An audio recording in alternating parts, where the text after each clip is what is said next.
Glasgow. From a distance, it might look like any other city in Western Europe. But when you're there, you realise this is a city unlike any other, facing the future with a unique blend of style, flair and confidence.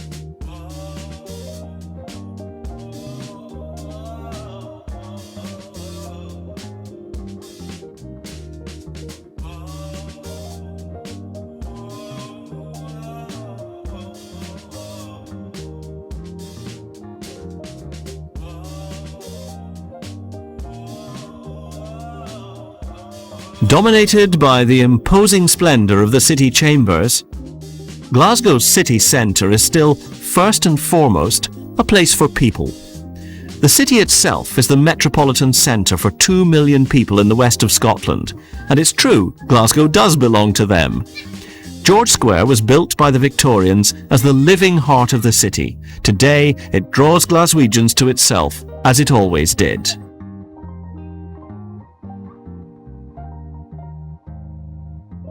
But the main change in the last decade has been the real international flavour of Glasgow's growth. The best of Glasgow's older buildings have been converted into modern apartments, restaurants and bars, collecting design awards for the developers who build to ensure that the current regeneration will last. In 1999, Glasgow will celebrate becoming the UK City of Architecture and Design, a fitting year for the Buchanan Galleries, the city's newest development, to be completed.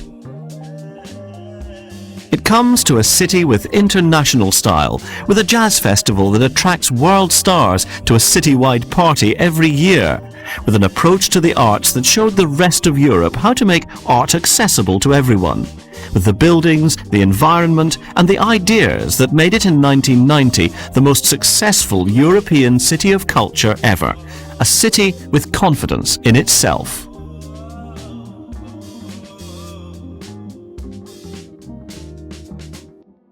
Today's shoppers, sipping cappuccino in the Courtyard Cafe or enjoying a glass of beer in one of the many bars, feel the past all around and see the future taking shape.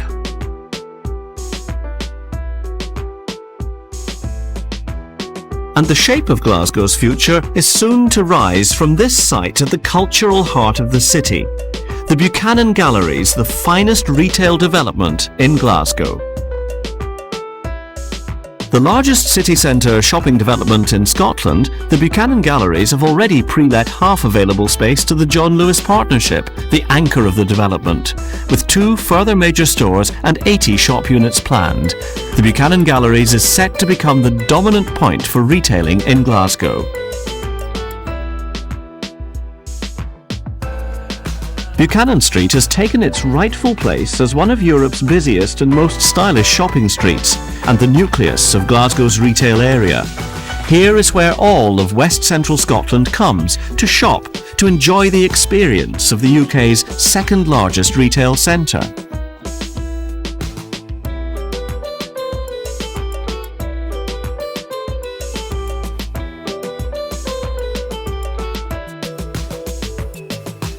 The area around Buchanan Street is always busy with crowds. People come into Glasgow to spend time in this unique atmosphere. They want to share the lifestyle and they want to make a day of it.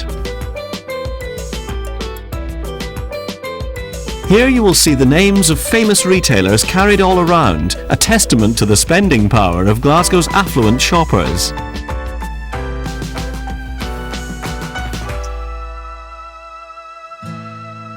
You will also find, amongst other famous names, Emporio Armani and Versace collections. Just 2 of the designers who have made Glasgow the first choice in the UK after London for their outlets.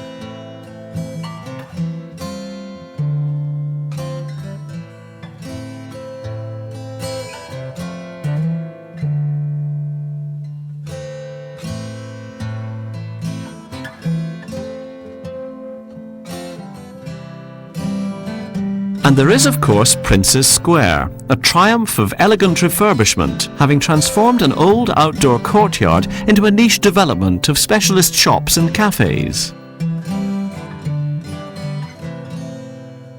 In the Buchanan Street area itself, you will find the best range of high street names.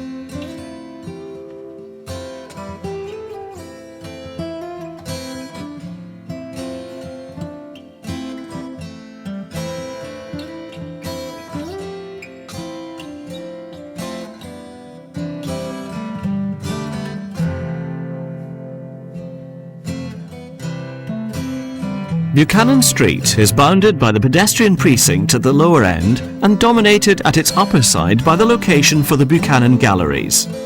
Glasgow's most exciting new shopping development is at the pivotal heart of all the city's transport links, next to Buchanan Street bus station and Queen Street railway station, the hub of the biggest suburban railway outside London. Next to its site runs the M8 to Edinburgh, linking all of central Scotland together. The Buchanan Galleries offers 600,000 square feet of retail space, half pre-let already, with room for 2 major stores and 80 shops.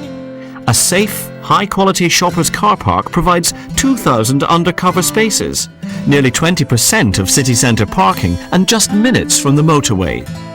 The shopping catchment is in excess of 2 million people, for whom travelling into Glasgow is the established shopping routine.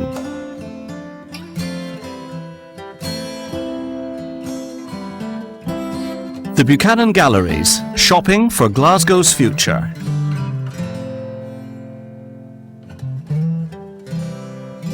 Which was such a fantastic idea to begin with. We just basically take their ideas and meld them into something rather than blatantly come along and impose our ideas on them. So it's very much a two-way process. Yeah, I think it'll be out of this world. I think it'll be wonderful.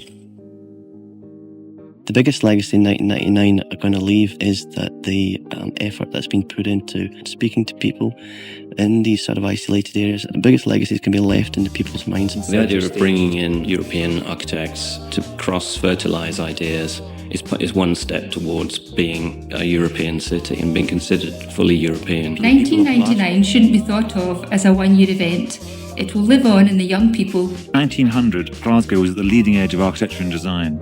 It had world figures in both those subjects. We're beginning to rebuild a very distinct sense of a culture in architecture, in design in Glasgow, which, yes, of course, speaks to the whole world, but has also got a very strong individual local flavour. And I think Glasgow is absolutely throbbing with sort of energy and creativity. 1999 will be a considerable turning point for Glasgow and equip it to get into the next millennium.